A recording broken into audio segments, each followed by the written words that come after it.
All right, welcome back, class. Sorry, we're not in session here today. We will review this stuff on the Monday we're back. So that's Monday, January 4th. That's when your practice guide will be due. We'll turn it in that day. I'm going to make this video so you can kind of fill it out on your own and kind of write down your steps. You probably already have it done, but today was kind of the tough problem. So it's kind of actually a better situation that we can actually do this, so I can take a little more time. The semester test will be on Tuesday still, so we're going to still plan on that. Today we only have one question to go through, as you can kind of see from my iPad here. We have the race format question, so we'll kind of get to that today. We're going to do a book check on the Wednesday after semester test, so make sure of that. So find it over break here, find your textbook and make sure your book cover's on it, and we'll check that on the Wednesday after. So let's jump right in, let's talk about it. So we did 3 problems last Thursday, so that was 1 through 3, and then we did 4 and 5 on Friday, and then 6, 7, and 8 on Monday, 9 and 10 on Tuesday, and then today we have number 11. So as you can see, problem number 1 here is our first one. We had to graph your perpendicular and parallel lines problem. Just make sure you're graphing both in that grid. If you are unfortunate to be at home, zooming for this test, you'll just have to draw a graph on your normal notebook paper and do the best you can to draw it, and just try to be as accurate as possible. Just make sure you have the dots you need and be very clear on how you're doing it. Okay. 2 and 3, make sure you know how to use your calculator, and make sure you do the logarithms to those, or natural logs, depending on the problem. 4, you're going to be graphing the sine or cosine graph. It's a sine or cosine only. It's going to be a horizontal shift, a vertical shift, and the waves will be a little bit messed up. So number 5, it'll be some type of problem where you'll have a horizontal asymptote, a couple vertical. You'll have to figure out x-intercepts and y-intercepts, figure out if it's symmetric or not, and then kind of draw where those things go. Remember, you cannot cross vertical asymptotes. Horizontal is fine. That just kind of tells you where the tails level off to, but vertical, you can't cross those. So 6, this one where we talked about first derivative using the differential function. That's the one where you have to memorize that formula. The f of x plus h minus f of x over h. It's a limit, right? 7, we talked about the product rule. Derivative of the first times second plus derivative of the second times the first. The next one was a quotient rule. Derivative of the top times the bottom minus the derivative of the bottom times the top all over the bottom squared. And again, you're not simplifying any of those. 9, you're doing chain rule. So drop the power. We did this problem yesterday. And this last one was some type of arc, or inverse function. So arctangent, arcsine, arccosine. In that parenthesis, you could have, exponentials, natural logs. It could be, anything really on the inside. So just be kind of aware of what the chain rule is going to need you to do.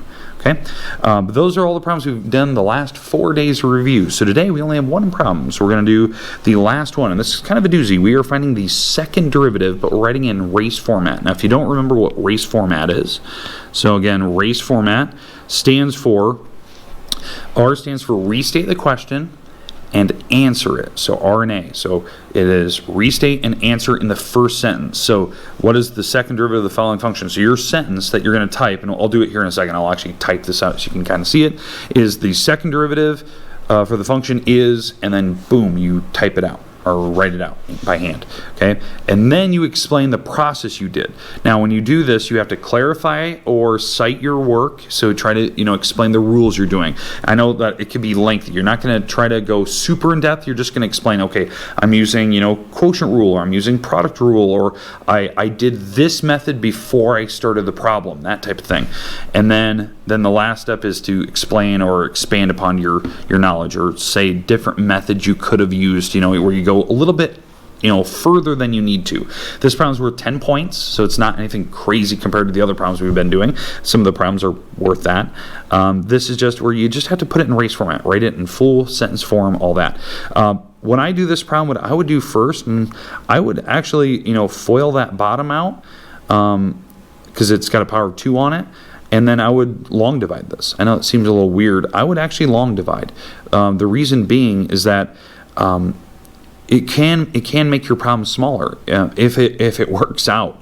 I know it doesn't look like it is, but it doesn't look like it will, but possibly it could. So let's kind of go through this. So I'm going to foil that bottom out. So that's x cubed plus 2x squared and x cubed plus 2x squared.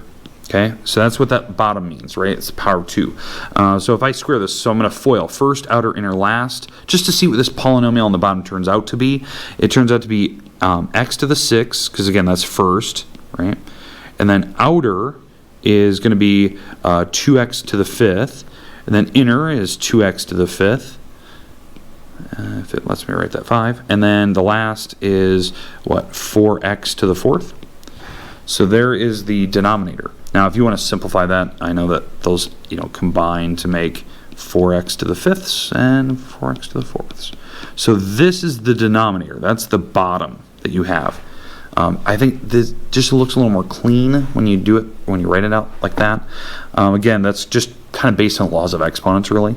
So if I was going into my explanation, I'd say using laws of exponents, I foiled the bottom, distributed the bottom together to make a smaller polynomial. That'll be a part of my instructions that I'd write in the, and I'll do that here in a second. But now what I'm going to do, and I'll go to my next slide here in a second. In fact, I'm just going to take a screenshot of this. Okay. What I would do here is I would actually long divide this just to see if it's going to work. I know that can waste a little bit of time, but if this works out nice and clean, where the top divided by bottom actually has like no remainder, this could be the best way to do this problem, because then you're just doing power rule for the derivative, because maybe this thing simplifies and I don't have this crazy radical. And I'm not doing like a ton of math here. I could just do out the math and just do it as normal, but I think this could be an easier process. So let's actually get into this, and let's kind of work through this. I think I already took the screenshot. I'll take a screenshot one more time just in case I didn't. And yeah, let's long divide this. I want to see what this thing turns out to be. All right, so let me write this down. This is x to the 6th plus 4x to the 5th plus 4x squared. Hopefully I didn't make any mistakes foiling that out. But long dividing here. So in the house we have x to the 12th plus 8x to the 11th plus 24x to the 10th plus 32x to the 9th plus 16x to the 8th. And then on a normal, if we're doing, a long division, you'd have to add 0x to the 7th, 0x to the 6th, blah, blah, blah, blah, and you keep going. That's if you need to go further, right? Maybe it doesn't work out nice and pretty. You'd have to drop those extra terms in there.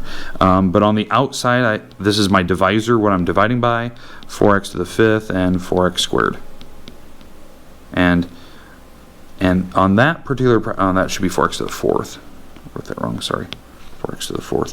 And on that, we also need to have the zeros thrown in there. So I would actually need to have, x to the 6th plus 4x to the 5th plus 4x to the 4th plus 0x cubed, and you get the idea. We have all those extras, right? Because you have to have every term accounted for. And again, you'd have a lot of space. I'll probably provide you an extra piece of paper just for this race format question on your semester test. But going through this, we have to figure out, and again, we're just long dividing to see if this is actually going to work out here. We have to figure out, what do we multiply on x to the 6th to make x to the 12th? Well, I have to multiply by an x to the 6th. Right, and I'd put it way down here because I always like to line it up above the right letter. So I have to multiply by, it doesn't really actually matter where you line it up. It just has to be written above. So I'm going to multiply by an x to the 6th. Now I'm going to move mine over here. I'll put it so we can actually see it. So I'm going to multiply by an x to the 6th. So if I do that, if I multiply by an x to the 6th, I have, x to the 12th, a 4x to the 11th, a 4x to the 10th, a 0x to the 9th, a 0x to the 8th, a 0x to the 7th, and so on and so forth until it goes down to 0. So that's 1, 2, 3, 4, 5, 6, and 7. 1, 2, 3, 4, 5, 6, and 7 terms, right? That's multiplying that out, because again, this would go all the way down to 0, and 0 times x to the 6 is x to the 6. And then I would subtract. So you'd have to change all the signs.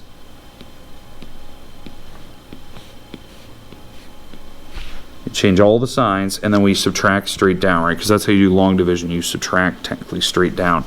So this is going to end up being 0 for the front. That should always happen. This turns out to be, should be 4x to the 11th, then 20 x to the 10th, and 32x to the 9th, and 16x to the 8th, 0x to the 7th, 0x to the 6th, and you bring down the next term, which is 0x to the 5th. Then we start all the way over again. So now I'm going to start all the way over, and I'm going to have to figure out what do I multiply on x to the 6 here. That gets me to 4x to the 11th. Well, I'm going to have to multiply by a 4x to the 5th. That will get me to the 4x to the 11th. So that'll be a 4x to the 11th if I multiply it by a 4x to the 5th here. Then it will end up being 16 x to the 10th. That'll be 16 x to the 9th. And then 0 x to the 8th, 0 x to the 7th, 0 x to the 6th, 0 x to the 5th, and 4th, and you keep going. Okay? We switch the signs. Switch the signs, and we keep going. Right? So if I kept going here, this cancels out. Boom, that should happen. This should be a 4x to the 10th. This is going to be 16x to the 9th. That'll be a 16x to the 8th. And then it'll be a 0x to the 7th, 0x to the 6th, 0x to the 5th, and 0x to the 4th. Because that was the last one I had, because we had to keep going, right? So you keep going. Actually, it would just go to the 5th on this one, wouldn't it? Alright, so we have that, and then we start all the way over again, and we keep going. Again, this is I know it's a lengthy process, but we just keep going at it. So again, on this next one, I'm going to have to figure out what do I multiply on a x to the 6th to make 4x to the 10th. Well, I'm going to multiply by a 4x to the 4th. So if I multiply by a 4x to the 4th, I'll have 4x to the 10th, 16 x to the 9th, 16x to the 8th, and 0x, and again we'd have to drop and whatnot, 0x to the 7th, 0, 0, 0, 0, 0. I switch the signs, and voila, we have a bunch of zeros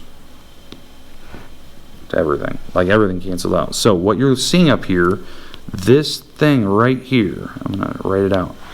This item is what we get. So x to the 6th, 4x to the 5th, and 4x to the 4th.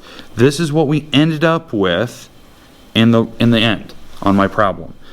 That's this thing that you're seeing in this box is the actual item for f of x.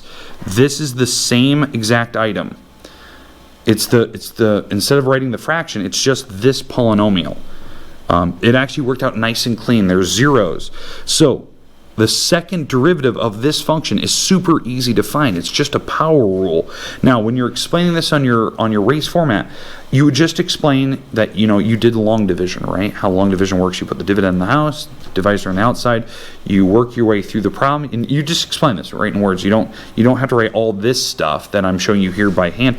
You just explain the process you did. So if somebody can go look up the process for long division, they could figure it out. But as long as they knew what you did, right? You're being specific. Now, to find the second derivative, right? You just do power rule. 6x to the 5th. Not 9, 20x to the 4th, and 16x to the 3rd. That's first derivative. And the last derivative, this is the final answer, is 30x to the 4th, 80x to the 3rd, and what is that, 48x to the 2nd. And that right there is the solution. So when I start writing my race format, my first sentence better be the second derivative for the following function is that. And then you go into explaining. So that's the process. I'm going to let you know right now, the problem you have on your semester test will be really close to this. You'll be able to long divide, so you have to show that you can long divide. We talked about that in class. And then you have to show me that you can find the second derivative for it and explain it into words. It will take you a little while. This problem will take you the longest on the entire semester test. So you have to be able to finish it. So That's something we will practice when we're back on Monday, how to long divide and how to do this. We're going to review this problem when we're back. Don't think I'm just going to leave you hanging. I just want to get this video out so you could study what to do. So, all right, thanks for tuning in. Happy holidays to everyone. Hopefully you're taking care of yourself and your family, and I wish everyone a Merry Christmas. Bye, guys.